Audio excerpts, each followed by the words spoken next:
India के सबसे popular CM का सबसे बड़ा इम्तिहान होने जा रहा है।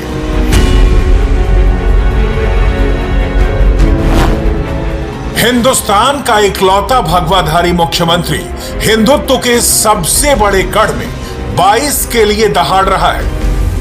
जय जय श्री राम, जय जय श्री राम, जय जय श्री राम। जो राम को लाए हैं हम उनको लाएंगे। यूपी में फिर से हम भगवा लहराएंगे। यूपी में फिर से हम भगवा लहराएंगे। योगी जी आए हैं, योगी ही आएंगे।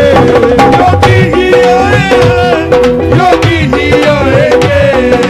योगी जी आए हैं, योगी जी आए हैं। योगी जी आए हैं, योगी जी आएंगे।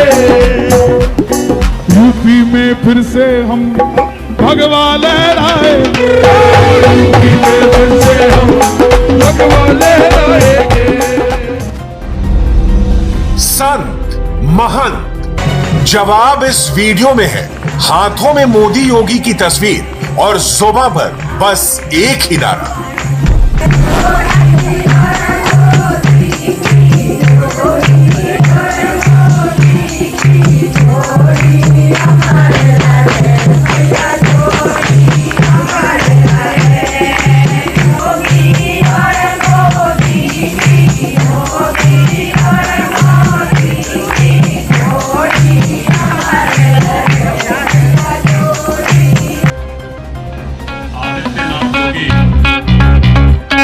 सुनो मेरे ब्रदर, सुनो मेरी sister, the story of the monk who became chief minister, a wonderful leader, the fearless yogi. इनकी तारीफें इनके काम से ही होगी। dirty politics इनके आते ही खत्म। बड़ा सिंपल सा है फंडा, काम ज्यादा बातें कम। सबका सॉल्यूशन इनका जनता दरबार। कोई मजाक तो नहीं होना MP 5 बार लगातार। मैं आदित्यनाथ योगी योगी योगी योगी योगी योगी योगी। हिंदू अगर वोट बैंक है तो योगी आदित्यनाथ देश के इकलौते मंत्री हैं। अब की बार 22 का चुनाव ही ये तय करेगा कि क्या हिंदू का वोट बैंक 24 तक चलेगा। माहौल तो अभी से दिखने लगा है। गली गली, मोहल्ले मोहल्ले में योगी योगी होने लगा है।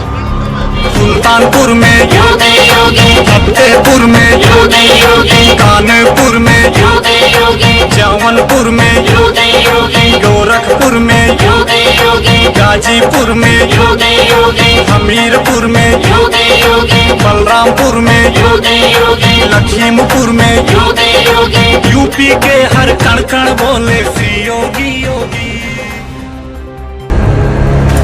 एंग्री यंग मैन, हिंदुस्तान का सबसे बड़ा फायर ब्रांड नेता, पॉपुलैरिटी में नंबर 1, यूपी सहित देश के कोने कोने में हिंदू धर्म के ध्वजावाहक।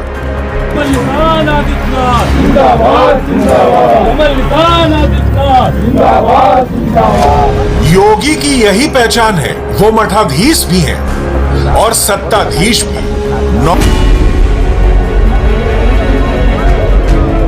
26 साल की उम्र में पहला चुनाव 26,000 से ज्यादा वोटों से जीता।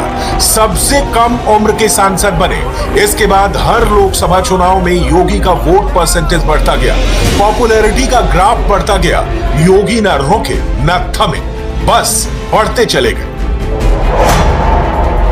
उसके बाद आया 2017, जब योगी ने यूपी की गद्दी संभाली।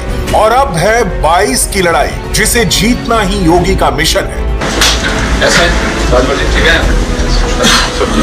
ऑफिसर्स, सावधान, सैल्यूट। योगी 5 साल के रिपोर्ट कार्ड के साथ मैदान में है। वो ताल ठोक कर हर बात कहते हैं।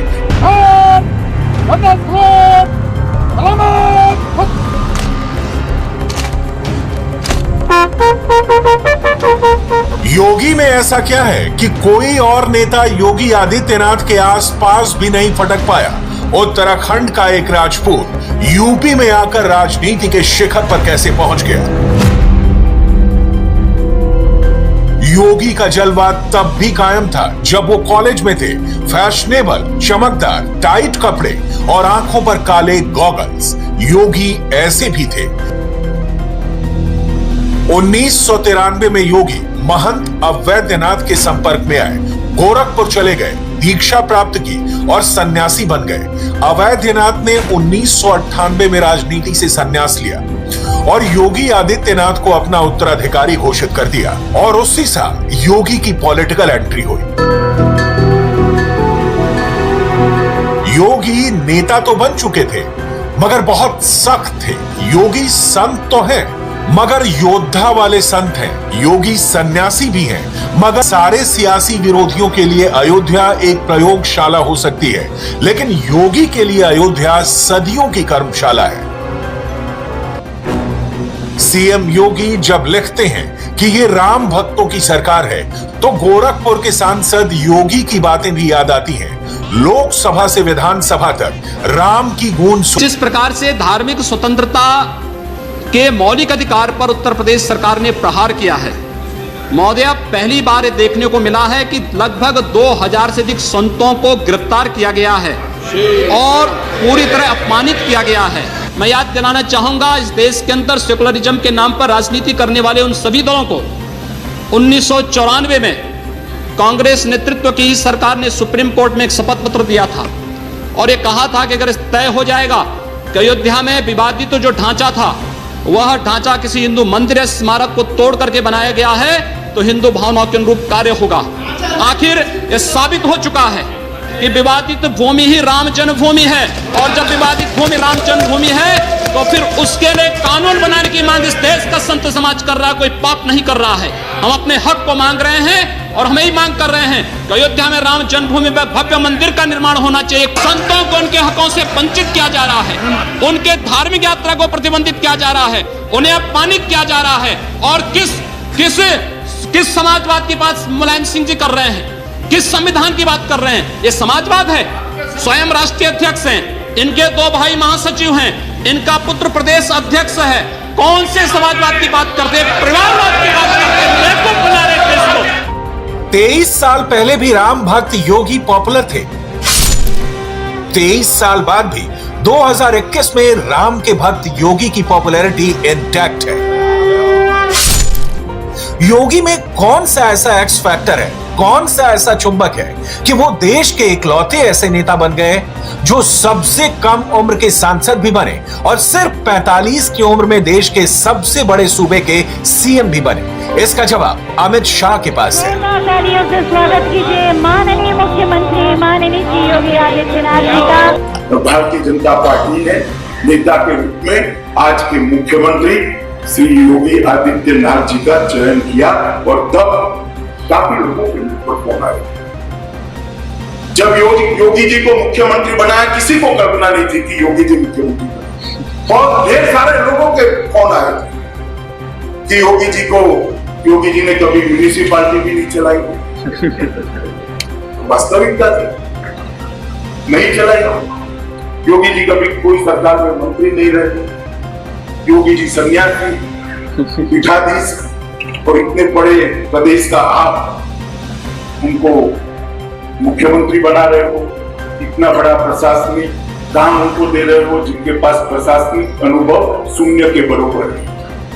तब हमारे नेता नरेंद्र भाई और मैं पार्टी का अध्यक्ष था, हमारा एम एक ही था, जिसके अंदर निष्ठा है और परिश्रम करने की क्षमता है, वो बाकी सभी परिस्थितियों को अपने अनुकूल।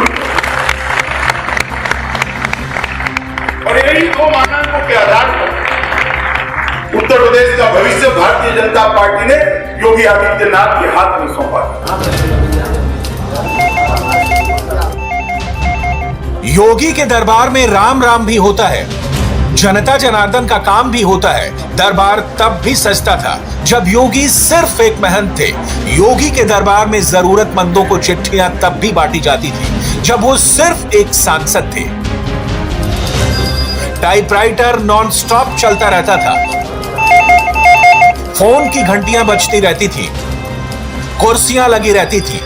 यह सिलसिला आज भी जारी है। प्रधानमंत्री मोदी की तरह ही योगी आदित्यनाथ भी बहुत कम सोते हैं। रात 11 बजे सोना, सुबह 3:30 बजे उठना, उठते ही सबसे पहले धार्मिक कार्य खत्म करना, साफ सफाई की व्यवस्था देखना, गौशाला में गायों की सेवा करना, फिर सुबह 9 बजे जनता दरबार में पहुंचना, चिट्ठियों और फोन की मदद से हर जरूरतमंद की प्रॉब्लम सॉल्व करना। योगी के दरबार में सबकी एंट्री अलाउड है, फिर चाहे वो हिंदू हो, मुस्लिम हो, सिख हो या किसी और धर्म का हो। योगी बिना भेदभाव के सबके काम पूरे करते हैं। यहाँ पर किसी के साथ न जाति के नाम पर, न मत के नाम पर, न मजहब के नाम पर, न लिंग के नाम पर किसी प्रकार का कोई भेदभाव नहीं। विकास सबका होगा, लेकिन तुष्टीकरण किसी का नहीं होगा। सरकारें कैसे चलती हैं, उत्तर प्रदेश के अंदर भारतीय जनता पार्टी करके दिखाएगी। ये सरकार बता के दिखाएगी कि वास्तव में सरकार का स्वरूप क्या होना चाहिए। जनता के प्रति संवेदनशील प्रशासन होगा, गुंडा राज पूरी तरह समाप्त होगा और अराजकता के इस व्यवस्था में कोई स्थान नहीं होगा। 17 से अब तक योगी फुल ऑन एक्शन में है। धर्म और कर्म योगी के लिए दोनों इंपॉर्टेंट हैं। असर देखने यूपी के सभी 403 विधानसभा क्षेत्रों के लिए बीजेपी ने मेगा प्लान तैयार किया है। योगी आदित्यनाथ हर दिन अलग अलग जिलों, और ये चुनाव से शुरू नहीं हुआ। योगी ने ये अभियान तब से ही शुरू कर दिया जब वो कोरोना से उठे और मिशन मोड में जुट गए। योगी ने कोरोना को भी मैनेज किया, यूपी वालों को भी संभाला, गली गली, मोहल्ले मोहल्ले वोटर्स के मूड। जब मैं स्वयं 14 अप्रैल को कोरोना की संक्रमण की चपेट में आया तो एक असमंजस की स्थिति मेरे सामने थी, क्योंकि 25 करोड़ की आबादी की जिम्मेदारी मुझे लेनी थी, मेरे ऊपर थी, और मैं स्वयं संक्रमित हो गया हूं। देश का सबसे बड़ी आबादी का राज्य। तो मैंने सबसे पहले 2 चीजें, हम पहले से इस चीज के अलर्ट थे कि अगर कोई ऐसी स्थिति हो तो हमें उसके लिए हमेशा तैयार रहना होगा। हमारी यहां टीम पहले से ही काम कर रही थी। मैंने वर्चुअली संवाद जरूर करना प्रारंभ किया और मैं प्रतिदिन 2 बैठकें जरूर लेता था। एक सुबह अपनी टीम 9 की बैठक या मंत्रिमंडल की बैठक, और दूसरा सायंकाल किसी एक समूह के साथ। यह क्रम निरंतर चलता रहा, लेकिन मुझे एक समय के बाद लगा कि कोरोना की चपेट में मैं आ गया हूं, और मैं जब जैसे नेगेटिव आया तो कुछ सावधानी रखते हुए मैंने इस बात को मान लिया कि अब मैं पूरी तरह फिट हूं। इस संक्रमण भी हो सकता है किसी एक योजना का हिस्सा रहा हो।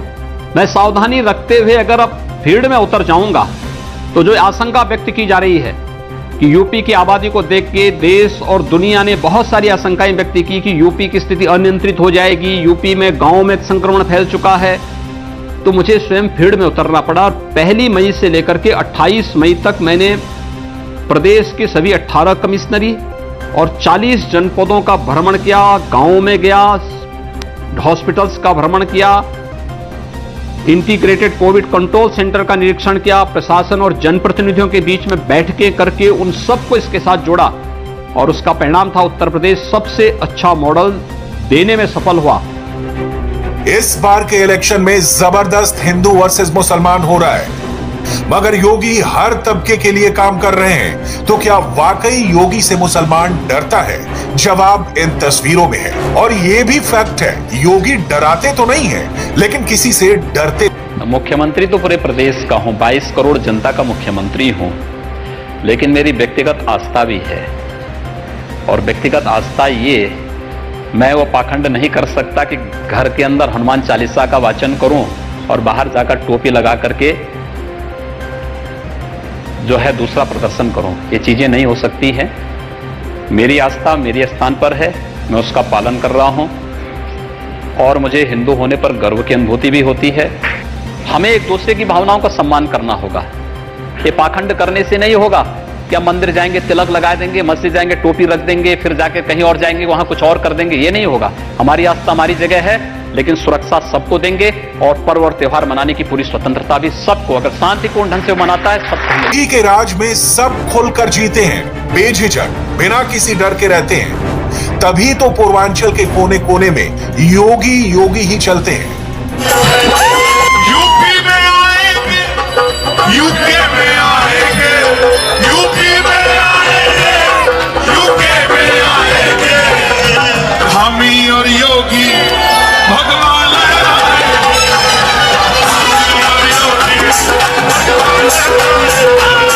जय श्री राम, जय श्री राम, चार राम कलाए हम उनको लाएंगे।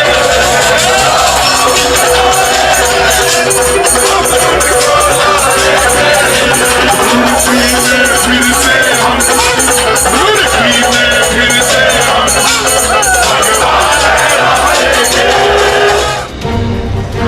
आएंगे तो योगी ही, लेकिन आएंगे तो कैसे आएंगे? जवाब योगी की टाइमलाइन में है। योगी ने यूपी का लॉ एंड ऑर्डर टाइट कर दिया, अपराधियों में सरेंडर करने की होड़ लग गई, हिंदू मुस्लिम सबको फायदा मिला। योगी स्ट्रॉन्ग लीडर हैं, कोई शक नहीं, उनका ह्यूमन नेचर सॉफ्ट है, इसमें भी कोई शक नहीं। एग्जाम्पल देखिए, योगी जब कैराना जाते हैं तो सिर्फ पुलिस से बात करके नहीं लौटते, लोगों से मिलते हैं, पास जाकर बातें करते हैं, इसी से योगी पर भरोसा बढ़ता है। 5 साल में योगी ने उत्तर प्रदेश की राजनीति की परिभाषा बदलकर रख दी।